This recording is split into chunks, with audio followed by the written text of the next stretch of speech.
ধাক্কার জেরে বাংলাদেশের জ্বালানি সংকট তো কমলই না, বরং আরো বেড়ে যাওয়ার আশঙ্কা। হরমুজ প্রণালীতে ঢুকতে গিয়ে ফের ধাক্কা খেলো বাংলাদেশের জাহাজ বাংলার জয়যাত্রা। জ্বালানি না নিয়েই ফিরতে হলো এই জাহাজটিকে। সেই সঙ্গে ফের আন্তর্জাতিক মঞ্চে প্রশ্ন উঠে গেল তারেক রহমানের ভূমিকা নিয়ে। সূত্রের খবর, হরমুজ দিয়ে প্রথমে বাংলাদেশ সহ একাধিক দেশের জাহাজকে প্রবেশের ছাড়পত্র দিয়েছিল ইরান, কিন্তু কোথায় কি তেল না নিয়েই ফিরতে হলো বাংলার জয়যাত্রাকে। হরমুজ প্রণালী খুলে দেওয়ার ঘোষণায় শুক্রবার রাতেই নোঙর তুলেছিল বাংলাদেশ শিপিং কর্পোরেশনের পণ্যবাহী জাহাজ এমভি বাংলার জয়যাত্রা। তবে যাত্রা শুরু কয়েক ঘন্টার মধ্যেই রেডিওতে জানানো হয় জাহাজটি পারস্য উপসাগরে ফেরত যেতে হবে। এই নির্দেশ পেয়ে ফের পারস্য উপসাগরে নিরাপদ আশ্রয় ফিরে যায় জাহাজটি। বাংলাদেশের ওই জাহাজের ক্যাপ্টেন সাফিকুল ইসলাম খান শুক্রবার রাত 1:45 হোয়াটসঅ্যাপে জানান, নিষেধাজ্ঞা প্রত্যাহারের ঘোষণা শুনে আমরা শুক্রবার রাতে হরমুজ প্রণালীতে রওনা দিয়েছিলাম। তবে ইরানের বাহিনীর জাহাজটি হরমুজ পার হওয়ার অনুমতি দেয়নি। জাহাজটি ফেরত নেওয়ার নির্দেশ পাওয়ার পর আমরা আগের জায়গায় অর্থাৎ পারস্য উপসাগরে ফেরত যাই। রাতের আগে বাংলাদেশ শিপিং কর্পোরেশনের ব্যবস্থাপনা পরিচালক মাহমুদুল মালিক জানান, পারস্য উপসাগর থেকে বাংলাদেশ সময় শুক্রবার রাত 11:50 বাংলার জয়যাত্রা হরমুজ প্রণালীতে প্রবেশ করেছে। রাত 3টে নাগাদ হরমুজ প্রণালী অতিক্রম করতে পারে সেটি।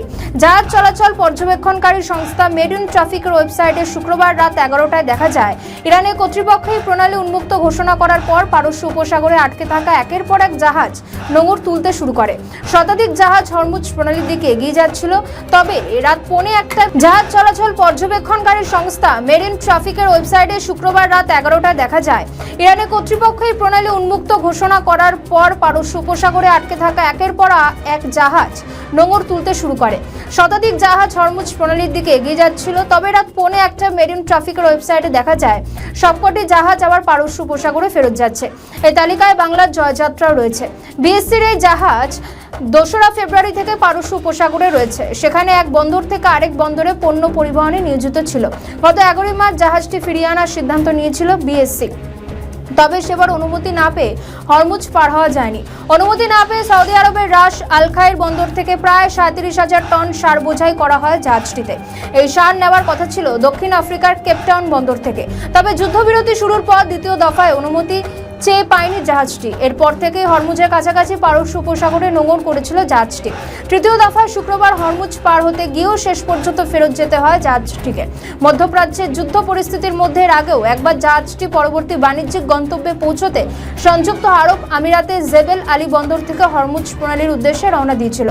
আরব আমিরাতে কোস্ট গার্ড সদস্যরা ওই পথে না এগোনোর পরামর্শ দিলে জাহাজটি আবার ফিরতে বাধ্য হয়। স্বভাবতই ঘোষণাকে ঘিরে প্রভাব পড়বে বাংলাদেশের অর্থনীতিতে। যুদ্ধ পরিস্থিতির মধ্যে জেবেল আলী বন্দরের টার্মিনালে অবস্থানের মধ্যে বন্দরের একটি ড্রোন হামলা হয়। মধ্যপ্রাচ্যের আকাশের ড্রোন ও মিসাইলের আনাগোনার মধ্যেই জয়যাত্রা নাবিকরা উদ্বেগ নিয়ে দিন পার করছেন, কিন্তু শেষ পর্যন্ত জ্বালানি না নিয়ে ফিরতে হলো ওই জাহাজটিকে।